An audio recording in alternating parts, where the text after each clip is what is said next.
Yeah, hi, Victor Pross speaking to you, anarchist artist.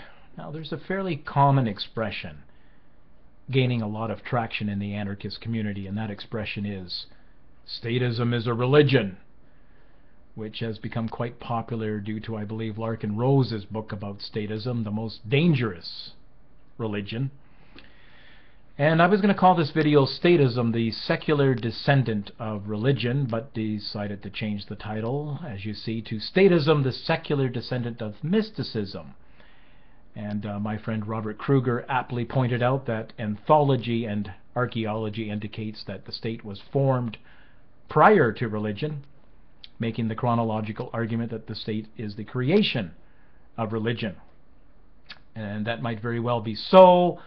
I responded, if we are speaking of organized religion, which became ordained, codified, and systematized in human history, but I'm talking about way before recorded history, when the most primitive of human beings, who tended to anthropomorphize nature, giving nature human traits such as tornadoes, erupting volcanoes, earthquakes as being indicative of wrath and anger, and this was ascribed to an invisible being who later on became God, of course, and that is the birth of religion in its most primitive origins, but which was not quite yet a religion, but certainly an example of mysticism.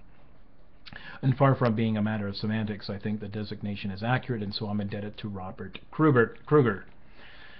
Okay, so now, although many parallel comparisons can be seen between statism and religion when they're considered side by side, the most obvious examples when contrasting statism and religion when it comes to authority, we have the contrast between mayors, presidents, governors, leaders, police, military, lawmakers, bureaucrats, to that of ayatollah, priests, bishops, popes, pastors, crusaders, and there we can see the contrast between the two as far as authority is concerned, quite clear, but I'd like to argue from a broader perspective. In all the major branches of philosophy, metaphysics, epistemology, and ethics, statism is nothing more than the philosophical mutation of supernatural mysticism. So we're going to speak from a much more broader perspective than just, authority figures. Statism is nothing more than the philosophical mutation of supernatural mysticism. And in contrasting statism to mysticism, as I'll do in the following videos, I'll examine the similarities between the two in the distinct branches of philosophy, and that being, as I said, metaphysics, epistemology, and ethics, with a great deal of emphasis on ethics. Now, in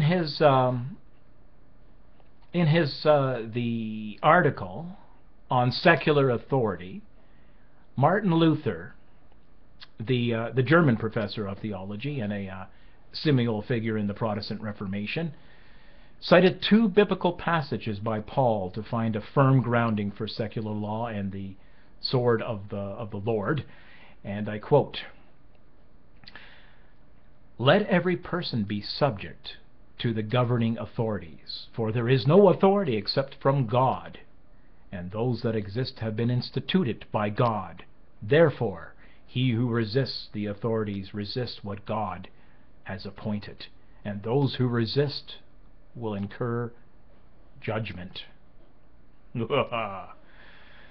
And the second biblical passage, "Be subject for the Lord's sake to every human institution, whether it be to the emperor as supreme, or to the governors as sent by him to punish those who do wrong and to praise those who do right."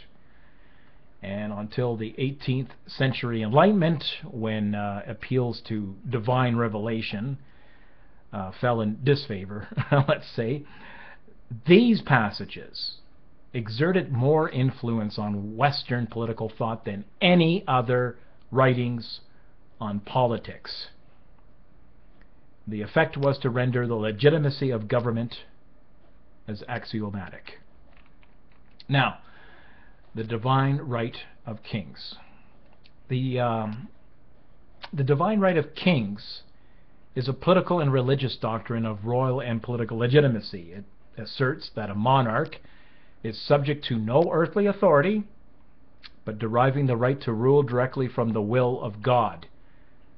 And so the king is thus not subject to the will of the people. And the doctrine implies that any attempt to depose the king or to restrict his powers runs contrary to the will of God and may constitute a sacrilegious act. And the basic principle of absolute monarchy is the king alone, just like God, is sovereign and thus has unlimited power. The king is the legal authority in every matter of the state, including but not limited to taxation, property, infrastructure, economic issues in general, the justice system, the police, the military, and the life and death of any individual or group, etc. Now, such a ruler cannot be challenged by his subjects nor asked to justify his actions. Very much the opposite. It is the subjects who, being his inferiors, owe an accounting to the king, just as God's subjects, mankind, owe an accounting to the creator and controller of the universe. But godly endowed authority does not mean that the king's actions are to be taken as capricious whims. Oh, no, of course not. It was held that they had to be governed by a system of law. But get this, a law in this system was a creation of the king, resting on his unique authority and serving his purposes. He alone has the power to annul any given law, just as God, the supreme commander of the universe, has the authority to annul any law he wishes, ethical or metaphysical, and that's a lot of fucking power, I would say.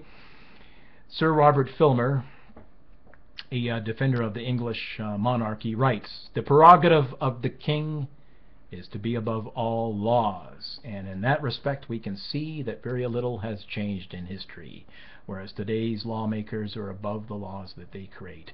Victor Pross signing out for now. We'll continue on with these series, but bye for now. Pop goes the culture.